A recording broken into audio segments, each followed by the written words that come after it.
블랙핑크가 미국 팝스타 퍼렐 윌리엄스와 함께 찍은 사진. 그런데 에마니엘 마크롱, 프랑스 대통령이 태그돼 있네요. 부인인 브리짓 마크롱 여사가 이사장으로 있는 자선단체 행사에 참석했다가 찍사가 된 건데 국민들 반응이 싸늘합니다. 아니 지금 마크롱 대통령이 연금 개혁하겠다고 해가지고 100만, 점점 늘어서 200만 넘는 인파가 전국 곳곳 반대 시위 현장에 쏟아져 나오고 파업을 하고 있는데 정작 본인은 한가하게 연예인 사진이나 찍고 있냐 이거죠. 프랑스 정부가 내놓은 연금 개혁안은 연금을 받는 퇴직 정년을 현재 62세에서 2030년 64세로 올리는 게 핵심 내용인데요. 프랑스 국민 대다수는 지금 62살까지 일하는 것도 빡센데 2년을 더 일하란 말이냐 라며 격하게 반대하고 있습니다. 아 역시 프랑스, 바캉스의 천국, 놀고 쉬는데 진심인 나라, 그리고 또 왕의 목을 단두대로 날려버린 혁명의 나라죠. 이번 시위 역시 격렬하게 진행되고 있고요. 이에 맞선 경찰의 진압도 만만치가 않습니다. 파리 도심에서 벌써 최루탄이 등장했는데 이 시위 규모는 오히려 더 커지고 있는 모습이죠. 그런데요, 프랑스의 연금개혁 반대 시위 동향을 관심 있게 지켜보고 있는 나라가 있습니다. 바로 대한민국, 우리나라입니다.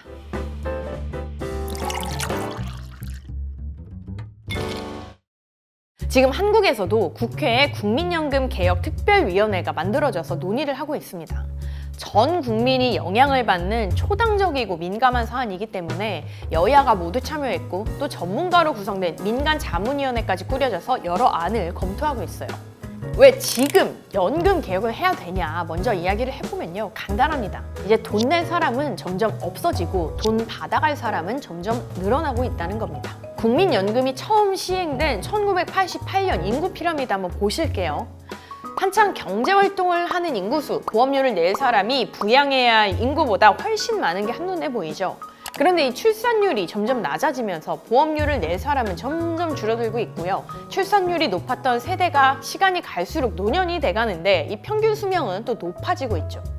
지금으로부터 32년 뒤죠. 2055년에는 인구 피라미드가 이런 모습이 됩니다. 앞으로 출산율이 획기적으로 늘어나지 않는 이상 이 상황이 달라지진 않을 거고요. 그러다 보니까 2055년에 국민연금이 고갈이 된다는 거죠. 국민연금이 받는 건강검진 같은 데서 이게 나온 거예요. 그러니까 곳간이 얼마나 남았나, 앞으로 얼마나 버틸 수 있겠나 진단하는 재정추계 시산을 5년에 한 번씩 하는데 이 결과를 올해 발표했습니다.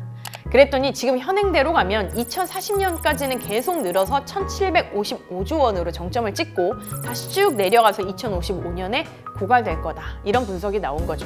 그러니까 지금 젊은 세대들은 불안할 수밖에 없죠.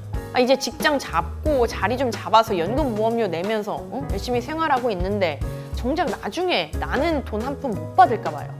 특히 지금 1990년생이 공교롭게도 연금 곳간이 텅 비게 된다는 2055년의 연금 수급 연령인 65세가 되다 보니까 90년생은 연금 못 받냐 이런 이야기가 나오는 거죠. 일단 정부에서는 국가가 반드시 책임지고 지급할 테니까 걱정하지 말라고 하는데 이 국민연금법에는요, 국가가 반드시 국민연금을 지급해야 한다는 의무 조항이 없습니다. 국가가 안정적, 지속적으로 지급되도록 필요한 시책을 수립, 시행해야 한다고는 돼 있어요. 근데 이 조항을 아무리 눈을 씻고 봐도 국가가 대책을 잘 수립하란 거지 국민연금이 고갈되면 뭐 어떻게든 의무적으로 정부가 지급을 해야 한다 이런 말은 아니잖아요. 반면에 공무원연금이나 군인연금, 사학연금 관련법에는 급여 부족분이 발생하면 국가와 지방자치단체가 부담을 해야 된다. 이렇게 적자 보전 조항을 명시하고 있거든요. 어쨌거나 국민연금이 언젠가 고갈되는 거는 팩트예요. 솔직히 말해서 2055년보다 빨라질 가능성이 더 커 보입니다. 우리나라 출산율 아시죠? 전 세계 최하위. 당장 회복될 기미가 보이지 않기 때문에 5년 뒤 다음 재정 추계 시산 때에는 고갈 시점이 더 당겨질 수도 있어요. 그래서 이제 더 미루지 말고 개혁을 해야 한다는 건데 보험료율과 소득 대체율 개념을 꼭 알아두셔야 됩니다. 보험료율은요, 나랑 회사가 국민연금 적립을 위해서 월급에서 떼서 내는 돈의 비율이라고 보시면 되고요. 소득 대체율은 내가 나중에 연금으로 받을 돈의 비율이라고 보시면 됩니다. 연금 가입 기간 중에 평균 소득을 현재 가치로 환산한 금액 대비 연금 지급액인데요. 현재는 이 보험료율하고 소득 대체율이 각각 9%, 40% 정도 됩니다. 가입 시기랑 나이마다 조금씩 다르긴 한데 대체로 이 정도라고 생각하시면 돼요. 그러니까 쉽게 말해서 내가 연금 가입 기간 중에 월 평균 100만 원을 번다고 하면 내가 45,000원, 회사가 45,000원에서 9만 원을 보험료로 내고요. 연금으로 월 40만 원을 받을 수 있다는 거죠. 지금 국회 민간자문위원회에서 논의되는 내용의 핵심은 이 보험료율하고 소득 대체율을 조정을 하자는 건데, 보험료율을 일단 현행 9%에서 15%로 올리자, 이런 이야기가 나옵니다. 그러니까 지금 너무 낮다는 거예요. 뭐 이것도 올린 거긴 해요. 1988년에는 3%였고 1993년에 조금 올려서 6%, 그 다음에 98년에 또 9%로 올렸죠. 사실 9%면 OECD 다른 나라랑 비교해서 좀 많이 낮은 편이긴 해요. OECD 평균이 18.2%니까 절반 정도입니다.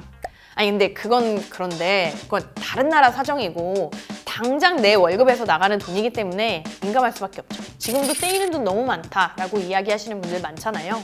그래서 국회 민간자문위에서 15%로 상향하는 안이 나왔다고 보도가 나오니까 보건복지부 장관이 갑자기 브리핑을 합니다. 오늘 보도된 국민연금 보험료율 15%의 단계적 인상 방안은 정부안이 아닙니다. 보통 언론 브리핑은 기자들이 와야 되기 때문에 이게 사전에 일정이 정해져 있어요. 근데 이번에는 예정에도 없던 브리핑을 급하게 연 겁니다. 결국 우리가 올리자고 한 거 아니야, 이야기를 한 건데 그만큼 이 사안이 민감하다는 얘기죠. 자, 그러면 내가 받을 돈, 소득 대체율도 올리냐? 맞습니다. 50%로 올리자는 안이 있고요. 40% 그대로 두자는 안이 검토되고 있다고 전해져요. 그러니까 결국 더 내고 받던 대로 받을 거냐, 더 내고 조금 더 받느냐, 이런 수준에서 논의가 이어지고 있다는 거죠. 아울러 지금 국민연금 가입 연령 상한이 현재 59세인데 이거를 64세까지 단계적으로 늘리자는 논의가 되고 있습니다. 지금 국민연금 가입 기간, 그러니까 돈 내는 기간이 너무 짧다. 64세까지 보험료 좀 더 내라, 이거죠. 가입 기간 상향에 대해서는 의견이 거의 모아졌다고 해서 제가 볼 때 거의 올라가게 될 것 같습니다.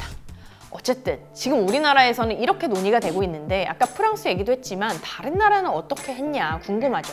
사실 우리나라는 다른 연금 선진국에 비하면 후발주자거든요. 이게 정도의 차이는 있는데 지금 우리가 겪고 있는 저출산, 고령화에 따른 연금 고갈 문제를 다른 나라에서도 먼저 겪었어요. 미국, 독일, 스웨덴 뭐 이 나라들이 대표적인데요. 여기에서도 예전에는 우리처럼 기금을 잔뜩 쌓아뒀는데 결국 시간이 지나면서 국민들에게 지급할 기금이 없어진 거예요. 그래도 돈을 주고 있는데 어떻게 했냐면 아예 사회적 대타협을 해서 재원 마련 방식 자체를 바꿨어요. 적립 방식에서 부과 방식으로 바꿨습니다. 적립 방식은 보험료 등을 이제 걷어가지고 미리 곳간에 잘 적립을 해뒀다가 연금을 지급을 하는 거고요. 부과 방식은 그해 연금 가입자들, 그러니까 대부분 젊은 세대겠죠? 젊은 세대에게 걷어서 노년 세대에게 주는 방식이에요. 이런 특징 때문에 세대 간 연대 방식이다 라고도 부릅니다. 현재 우리나라 국민연금은요, 구분 적립식 방식입니다. 일부는 미리 적립을 하고 일부는 연금 가입자인 젊은 세대에게 의지하는 구조죠. 우리도 결국 고갈이 되긴 될 테니까 나중에는 부과 방식으로 변경을 해야 되지 않냐, 이런 이야기도 나오는데, 어쨌거나 우리가 개혁을 하지 않고 뭐 부과 방식으로 현행 40% 소득 대체율을 유지한다고 해보면 다른 세금으로 뭐 많이 충당을 하지 않는 이상 이 미래 세대가 지금보다 보험료를 훨씬 많이 내야 돼요. 부담이 커지는 거죠.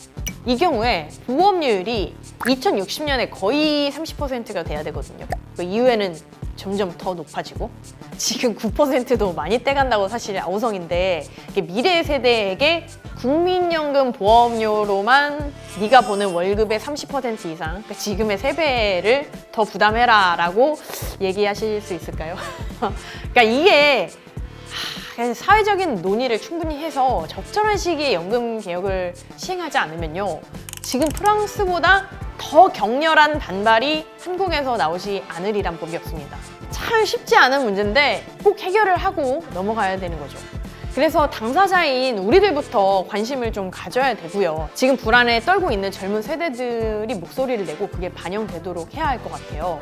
또 지금 아직 없을 수도 있고요. 아니면 아직 아기거나 어린아이인 우리 미래 세대들, 우리가 그 세대들에 대한 배려도 해야겠죠. 연금개혁 특위도 공론화위원회를 만들어서 국민 한 500분 정도를 대상으로 연금에 관해서 자세히 보고를 드리고 이해관계를 촘촘히 대변하는 그런 절차를 거쳐서 계획하고 있습니다. 이렇게까지 이야기를 했는데 이게 정말 국민들에게 자세히 보고를 하고 이야기를 잘 반영을 하는지 우리가 두 눈에 불을 켜고 지켜봐야겠습니다.